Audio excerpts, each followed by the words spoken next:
नमस्कार, मैं जितेंद्र चतुर्वेदी। मतांतर में आप लोगों का स्वागत है।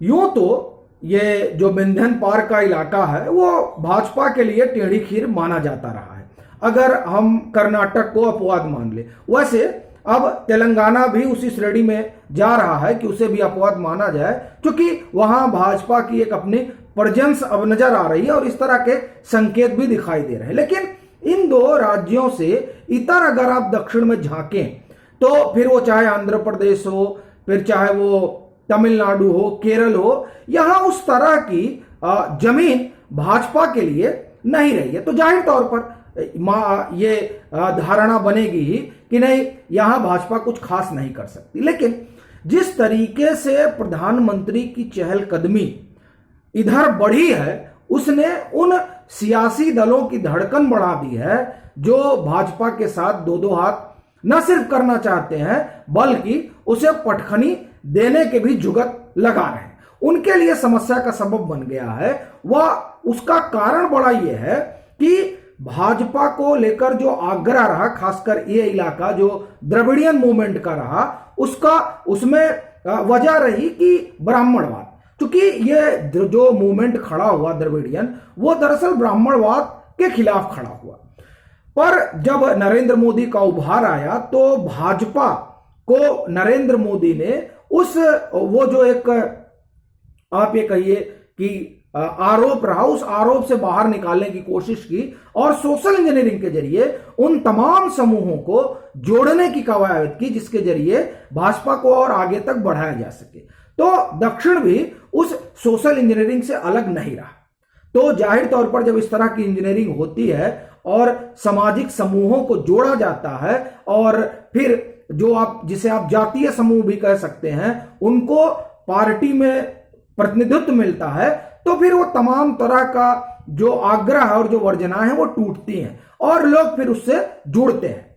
और उस पर अगर आपके पास नरेंद्र मोदी जैसा चेहरा हो तो जाहिर तौर पर कई चीजें आपके साथ और एड ऑन हो जाती है। जैसे आप देखिए कि अभी जो हालिया घटना, हम पहले उस पर आते हैं और फिर उन तमाम कारणों को देखते हैं जिसने भाजपा की मजबूत उपस्थिति दक्षिण में दर्ज कराने की पटकथा लिखी है। आप अभी देखिए कि पीएम जो है केरल गए हुए थे, वहां आईएनएस विक्रांत को देश को समर्पित किया उन्होंने।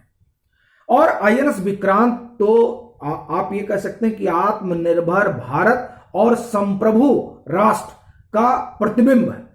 और जब आप आत्मनिर्भर की बात करें तो सिर्फ इस लिहाज से नहीं कि आप अत्याधुनिक हथियार बना सकते हैं, बल्कि इस लिहाज से भी कि आप अपने दम पर रोजगार भी पैदा कर सकते हैं, और इस लिहाज से भी कि अब आप जो पहले हथियार वगैरह आपको बाहर से लाने पड़ते थे, उस लिहाज से भी आप आत्मनिर्भर हो चले। एक और बड़ी घटना इससे जुड़ी हुई है और जो वाकई में ये जो राष्ट्रवाद का धागा है उसको और मजबूत करती है, वो चिन्ह है जो युद्धपोत पर लगते थे। वो पहले जो फ्लैग लगता था, झंडा, वो ब्रिटानिया हुकूमत का बिंब था, लेकिन अब उसको बदला गया और उस बदलाव में दरअसल उस संप्रभु राष्ट्र के निशान लगाए गए जो किसी भी देश के युद्धपोत पर होने जरूरी है। आपका झंडा और छत्रपति शिवाजी का सिंबल, ये जो बात है, ये आप देखिए कि ये कितनी बड़ी चीज है। ये पहले भी हो सकती थी, और जब आप कहेंगे पहले भी हो सकती थी तो कई लोगों को हरी मिर्च लग जाएगी। हालांकि लग चुकी है, उस पर बयान वगैरह आ रहे हैं, लेकिन हम उस पर नहीं जाएंगे। अपना कहना यह है कि वहां तो एक काम यह हुआ। दूसरा, एक बड़ी बात वहां प्रधानमंत्री ने कही, और दरअसल वही बात इस समय दक्षिण की सियासत में बड़ी, आप ये समझिए कि भाजपा के लिहाज से पहल साबित हो रही है।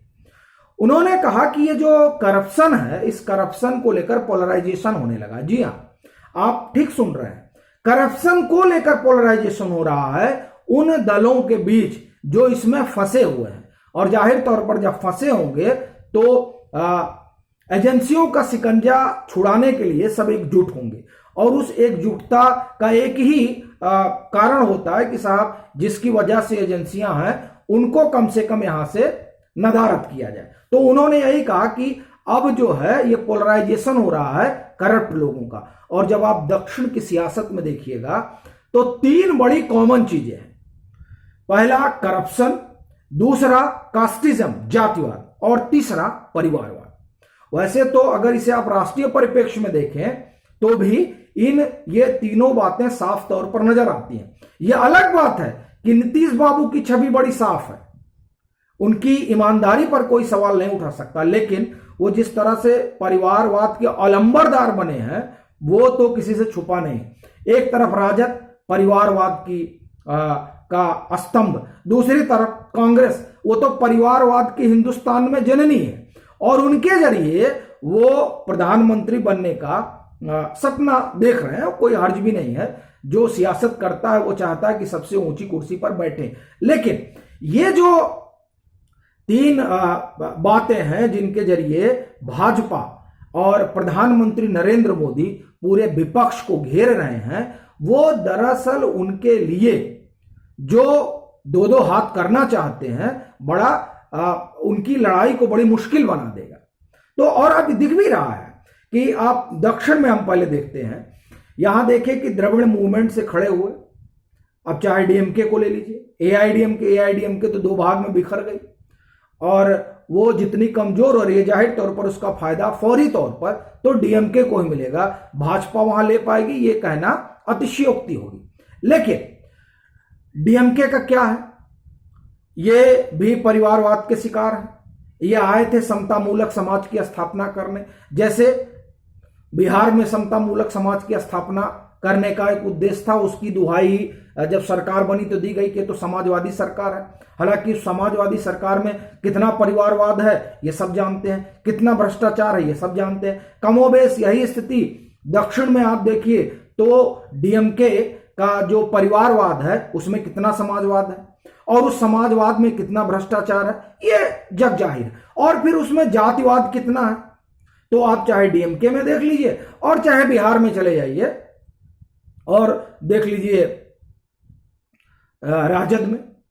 और ये दरअसल दोनों जगहें मैं इसलिए भी इसकी चर्चा कर रहा हूं क्योंकि ये दोनों बड़े मजबूत स्तंभ माने जाते हैं, और इन स्तंभों का ये हाल है। और इस स्तंभ में जो छेद किया जा रहा है, उस छेद करने की जो टूल है वो इनका परिवारवाद, इनके भीतर का भ्रष्टाचार और समाजवाद और समता मूलक समाज के नाम पर ऐसे तत्वों को प्रश्रय देना जिससे ये दोनों चीजें तो कम से कम नहीं आएंगी, फिर वो चाहे दक्षिण हो और चाहे उत्तर का पाटलिपुत्र हो। तो यहां जो आप ये कहिए कि दक्षिण में जिस तरह से भाजपा अपनी योजना बना रही है, उस योजना में ये तीन बड़ी महत्वपूर्ण चीजें हैं, और इन तीनों बातों पर द्रविड़ियन मूवमेंट से बनी पार्टियां कहां खड़ी होती हैं ये बताने की जरूरत नहीं है। और यही वजह है कि जब भाजपा ने इन तीन को अपना सियासी हथियार बनाया और इसके जरिए दक्षिण के ये मजबूत किले भेदने की कोशिश की, तब द्रविड़ियन आइडेंटिटी की बात होने लगी, फिर वो चाहे कर्नाटक में हो और चाहे केरल में हो और चाहे तमिलनाडु में हो। इस आइडेंटिटी की बात इसीलिए होने लगी क्योंकि उनको लगा कि जिस तरीके से प्रधानमंत्री नरेंद्र मोदी की अपनी लोकप्रियता है, एक दूसरा इस इलाके का जो जातीय समूह है, उस जातीय समूह में भाजपा का जिस तरह से ना सिर्फ पेनिट्रेशन हो रहा है बल्कि भाजपा उनको प्रतिनिधित्व भी दे रही है। अभी आप देखिए कि 4 लोग राज्यसभा जाते हैं, और ये अपने आप में ऐतिहासिक घटना होती है दक्षिण के लिहाज से। और उसमें भी दिलीप मंडल जो लिखते हैं, देखिए उनको लेकर एक अपना आग्रह दुराग्रह है, लेकिन हम उस पर अभी नहीं जा रहे हैं। उन्होंने जो लिखा, जो दक्षिण से राज्यसभा भेजे गए, उस पर उन्होंने कहा कि ये पहली बार है जब किसी दलित को नॉमिनेट किया गया। ये बड़ी घटना है क्योंकि तमिलनाडु में डीएमके का पूरा आधार ही है, और वो अपना इतना बड़ा दलित पिछड़ा आधार होने के बाद में भी किसी दलित को नॉमिनेट नहीं कर पाए। कांग्रेस इसी की पॉलिटिक्स करती है, लेकिन वो ऐसा नहीं कर पाई।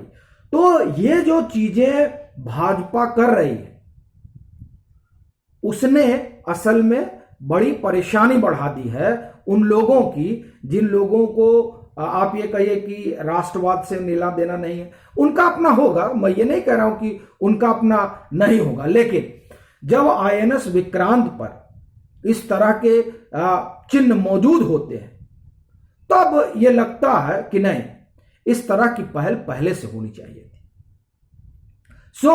दक्षिण में जिस तरह से प्रधानमंत्री नरेंद्र मोदी की अपनी पहल और उनकी वहां पर चहलकदमी और फिर भाजपा का वहां पर फोकस और खास तौर से सोशल इंजीनियरिंग, एक दूसरा जातिवाद, भ्रष्टाचार और परिवारवाद पर हमला, और तीसरा भाजपा को एक तरह से आप कहें सोशल इंजीनियरिंग के जरिए नए रंग रूप में ढालना और गढ़ना, ये तमाम चीजें जो है इसने दक्षिण में विपक्ष के भीतर खलबली पैदा कर दी है। अभी के लिए फिलहाल इतना ही। अगर आप मतांतर से नहीं जुड़े हैं तो जुड़िए, वीडियो को लाइक कीजिए, शेयर कीजिए और अपने सुझाव जरूर साझा कीजिए।